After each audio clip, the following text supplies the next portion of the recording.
overweight motorcyclists need bikes like Suzuki V-Strom 800RE. I know it's a Honda. I don't have a Suzuki. What do you think this is? The MAM journals? He's got a lot of bikes, hasn't he? Yeah, overweight motorcyclists need bikes like the Suzuki 800RE. And I'll tell you why. It's for this one little thing. This thing. Yeah. Damping adjustment on that rear shock. This is why it's so important. Now, not just overweight motorcyclists like me, you know, people of a big stature. Yes, it's a polite way of saying fat. A large stature, big boned, isn't it? Yeah, right. People like me, of a large stature, you need damping on that rear shock. Now, this Suzuki 800RE, it's got preload on the front, preload on the rear, but more importantly, rebound damping in the rear. I'm just going to talk about the rebound damping on the rear.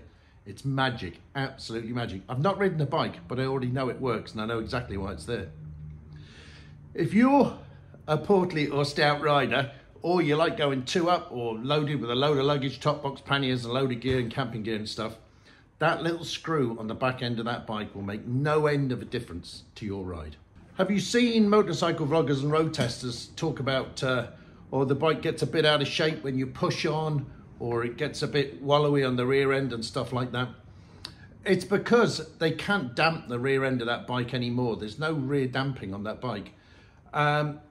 So it's usually on bikes with either without adjustable damping on the rear, or they just can't be asked to change it, or they don't know what they're doing with it. But when that bike starts getting out of shape, a bit out of the shape of the back end, it's more than likely it's just because the rear end's doing this and it needs dampening out. But if there's no adjustable damping on the back of it, you can do nothing about it. That's where Suzuki haven't skimped on that V-Strom RE and have adjustable damping on the back. And you really should use it if you're going to carry pillion and a luggage or you're large. But let's get this into a bit of a perspective. Not all bikes have adjustable damping at the back, so you're thinking, look, what's the big deal, you know? Well, look, let's have a look at why some bikes may or may not have it on the back.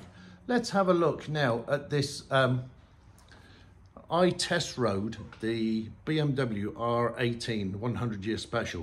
It was quite a special bike, actually. It was fantastic to ride. I really enjoyed it. It was like just a big presence on the road. But that doesn't have any suspension adjustment on the front end. It has preload on the rear, and that's your lot. No suspension damping on the rear. And you're thinking, hang on a minute, this is a 30 grand bike. No suspension damping on the rear. No adjustable suspension damping on the rear. It doesn't need it. Why? Well, look, let's compare a couple of bikes. Let's take me fully clobbered up, 115 kilos on a 345 kilo R18. As an overall impact on the overall weight, what's that, 460 kilos, I only represent 25% of that. So those BMW designers say, look, this is a big, heavy bike. Whoever gets on it, they're only going to be a certain percentage of this bike. We can design a rear shock with the kind of damping characteristics we want, and that passenger's not going to change that too much. Well, what if I add a pillion? Okay, I'm still with my pillion, and I'm assuming my pillion's a bit lighter than me. I'm making up 35% of the overall weight, so they can still get by and say, look, we have a damping characteristic of this bike. This is the way we want it to ride. That's it. We don't need any adjustable damping. And they also know that most people aren't going to be taking pillions on these R18s. And if they are, they're going to be taking the bagger or the touring model, which has different suspension. So let's compare that to something like a Transalp, the new 750 Transalp. I think it's a fantastic looking bike, and by all accounts, the engine's brilliant and it rides well and everything like that. But I think they've cut too many corners with budget components to I don't know, to get that price down. I just think a few extra things they could have done there. Like, they need to come out with a road version of that bike with alloy wheels and tubeless tyres and a bit of a suspension adjustment in the back if they seriously want people to travel on that bike, go 2 up or take a load of luggage.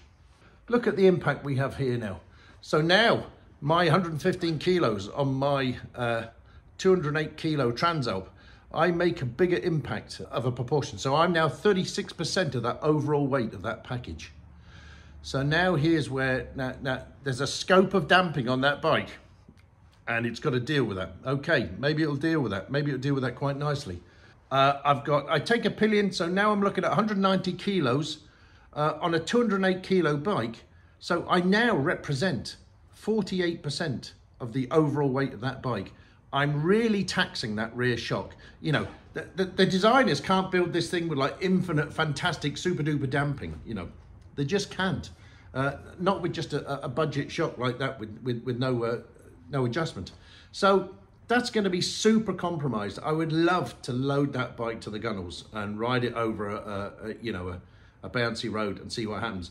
I guarantee it'll get out of shape. There's no way that won't get out of shape compared to something like that Suzuki 800 RE. So I don't know why I've got 207 kilos written in green on that slide, and maybe the bike's 207 kilos, not 208 kilos. I don't know, but ignore that. Yeah, it's a mistake. I made a mistake.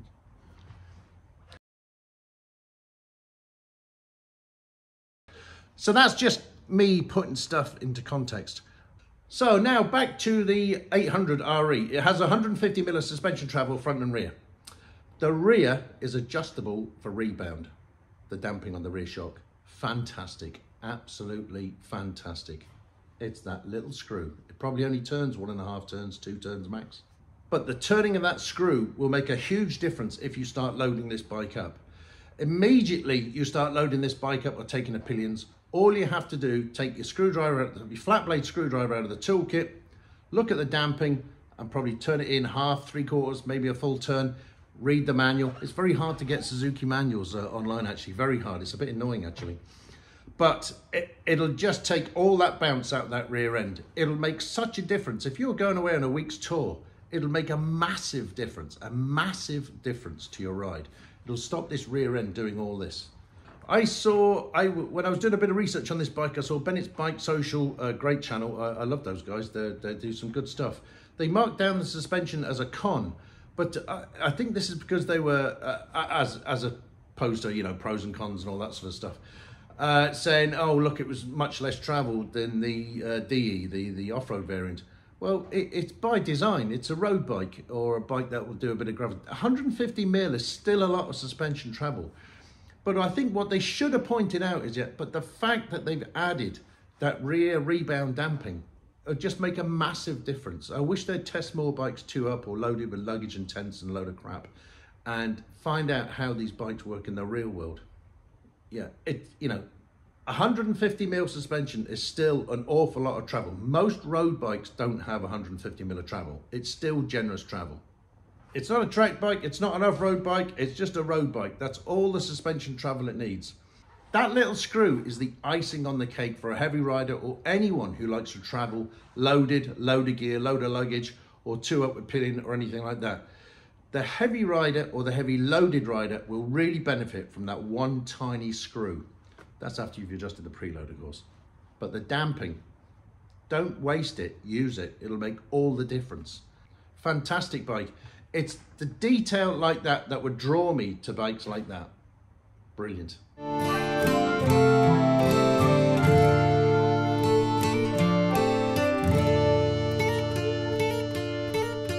So, who was it who chose the music for the video again? Okay, that's on point, is it? Yeah, that's on trend. Yeah. Oh, good.